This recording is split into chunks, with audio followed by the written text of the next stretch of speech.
JSS महाविद्यापीठ की golden jubilee के मौके पर जो आरएसएस प्रमुख मोहतरम मोहन भागवत साहब ने यूसीसी को लेकर के कुछ बयानात दिए और कुछ सवालों के भी जवाब दिए। तो जो मोहतरम मोहन भागवत साहब का कहना है कि जो ये यूसीसी है वो लागू होना चाहिए और पूरे देश में लागू होना चाहिए, मैं इस बात से सहमत हूँ।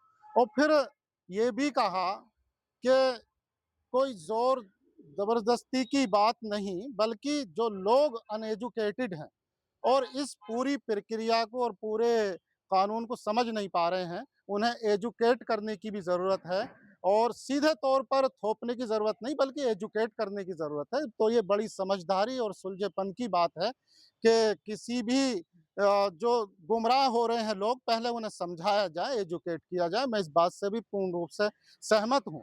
और मोहन भागवत साहब ने ये भी कहा कि अभी कुछ राज्यों में ये लागू हो गया है और बाकी में अभी और होना बाकी बचा है।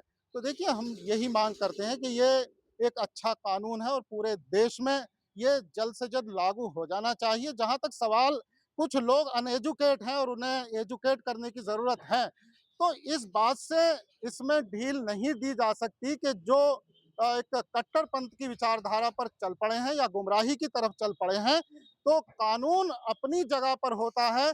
जब कानून सामने आता है तो गुमराही और कट्टरता भी दूर हो जाती है। कुछ लोगों के ज़हन कट्टरता और एक आतंकवाद की तरफ ऐसे होते हैं कि वो बगैर कठोर कानून के और न्यायिक व्यवस्था के और लॉ एंड ऑर्डर के उससे पहले वो काबू में नहीं आते हैं। तो मेरा मानना है कि पूरे देश में जल्द से जल्द ये कानून लागू हो क्या जाना हुआ? चाहिए। इससे समाज में सामाजिक न्याय कायम होगा, समानता कायम होगी और जो पिछड़े हुए लोग हैं, पसमानदा तबके के लोग हैं, एससी-एसटी के लोग हैं, उन्हें समानता की धारा में ला करके सामाजिक न्याय और समान रूप से न्याय मिलने के बाद में उन्हें विकास करने का भी अवसर मिलेगा, उन्हें अधिकार मिलेंगे और समाज में जो एक बड़े तबके के लोग, उनके साथ में समानता के साथ में जीने का अवसर मिलेगा।